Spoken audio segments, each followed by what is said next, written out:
నమస్తే శ్రీ మాత్రే నమః శ్రీ కృష్ణాయ నమః.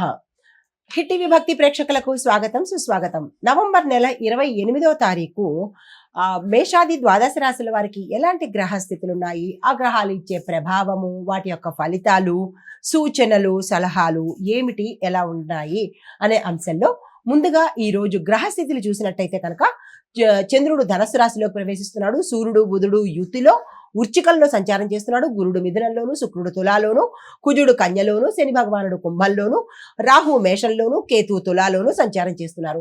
ఈ సంచార ఫలితాలు మేషాది ద్వాదశ రాశి వారికి ఎలా ఉండబోతోంది అనే అంశంలో ముందుగా తదుపరి రాశి తులారాశి. ఈ రాశి వారికి చిన్న చిన్న ప్రయాణాలు లాభిస్తాయి. స్నేహితులతో మైత్రి ఎక్కువగా బలపడుతుంది. గతంలో మీకు ఏదైనా ఇబ్బందులు కానీ వారితో కానీ వారి వల్ల కానీ గొడవలు పడి ఉంటే కనుక అవి తొలగిపోయి, మనస్పర్ధలు తొలగిపోయి మంచి జరిగే అవకాశాలు కనబడుతున్నాయి.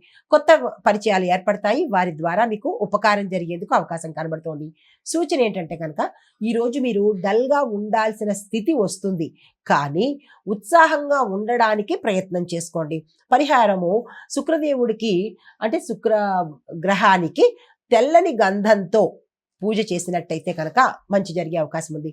మరి శుక్రదేవుణ్ణి ఎలాగ తెల్లని గంధంతో పూజ చేస్తాము అని సందేహం రావచ్చు. నవగ్రహ ఆలయంలో శుక్ర భగవానుడికి తెల్లని గంధాన్ని మీ చేత్తో మీకు సమర్పించి స్వామివారిని కనుక ప్రసన్నం చేసుకున్నట్టయితే మంచి జరిగే అవకాశం ఉంది. అదృష్ట శాతం 90, కలిసి వచ్చే రంగు గులాబీ రంగు, కలిసి వచ్చే సంఖ్య 6, కలిసి వచ్చే వారము శుక్రవారము. తదుపరి రాశి వృశ్చిక రాశి. ఈ రాశి వారికి ఆర్థిక లాభాలు ఈ రోజు ఎక్కువ శాతం కనబడుతోంది. కొత్త ఆదాయ మార్గాలు కూడా గోచరిస్తున్నాయి. శారీరక శక్తి పెరిగేందుకు అవకాశాలు ఎక్కువ కనబడుతున్నాయి. కుటుంబంలో సంతోషం ఎక్కువగా ఉండేందుకు అవకాశం ఉంది. అయితే సూచన ఏంటంటే కనుక ఈరోజు మీరు ఎక్కువగా దానం ఇవ్వడానికి ప్రయత్నం చేయండి. చిన్నదో తృణమో పణమో ఎంతో కొంత ఏదో ఒకటి ఈ రోజంతా సాధ్యమైనంత వరకు దానం అనేది ఇస్తూ ఉండండి. అది అన్నదానం కావచ్చు, డబ్బు కావచ్చు, వస్త్రం కావచ్చు, ఏదో ఒకటి ఇవ్వడానికే ఎక్కువ ప్రయత్నం చేసినట్టయితే మంచి జరిగే అవకాశం ఉంది.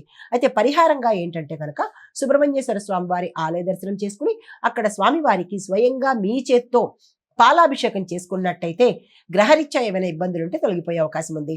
అదృష్ట శాతం 91, కలిసి వచ్చే రంగు ఎరుపు రంగు, కలిసి వచ్చే సంఖ్య 9, కలిసి వచ్చే వారము మంగళవారము. తదుపరి రాశి ధనస్సు రాశి. ఈ రాశి వారికి చంద్రుడు మీ రాశిలోనే ఉండడం వల్ల మీలో చాలా ఉత్సాహం ఎక్కువగా ఉంటుంది. అనుకున్న పనులు సాధిస్తారు. కార్యానుకూలత, కార్యసిద్ధి, కార్యజయము కూడా ఈరోజు ఎక్కువ శాతం కనబడుతోంది. అయితే మీలో ధైర్యం పెరుగుతుంది. కొత్త ఆలోచనలు వచ్చే అవకాశం కనబడుతోంది. కొత్త అవకాశాలు కూడా వచ్చే అవకాశం కనబడుతోంది. ఈ విషయంలో మీరు శ్రద్ధ పెట్టే ప్రయత్నం చేసుకోండి.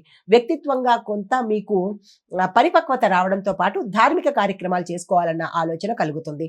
సూచన ఏంటంటే కనుక ఏదైనా కొత్త ప్రాజెక్టులు అంటే మీ సొంతంగా కావచ్చు, లేదా ఉద్యోగపరంగా కావచ్చు, వ్యాపార పరంగా కావచ్చు, ఏవైనా కొత్త ప్రాజెక్టులు కనుక వచ్చినా లేదా చేద్దామనుకున్నా తక్షణమే మీరు చేసే ప్రయత్నం చేసుకున్నట్టయితే సక్సెస్ అయ్యే అవకాశాలు ఉన్నాయి. పరిహారంగా గురువారం నాడు ఏదైనా ఆలయంలో, గురు సంబంధిత ఆలయంలో నెయ్యి దీపాన్ని కనుక వెలిగించినట్టయితే మంచి జరిగే అవకాశం ఉంది. మీ యొక్క అదృష్ట శాతం 95, కలిసి వచ్చే రంగు ఎరుపు రంగు, కలిసి వచ్చే సంఖ్య 3, కలిసి వచ్చే వారము గురువారము.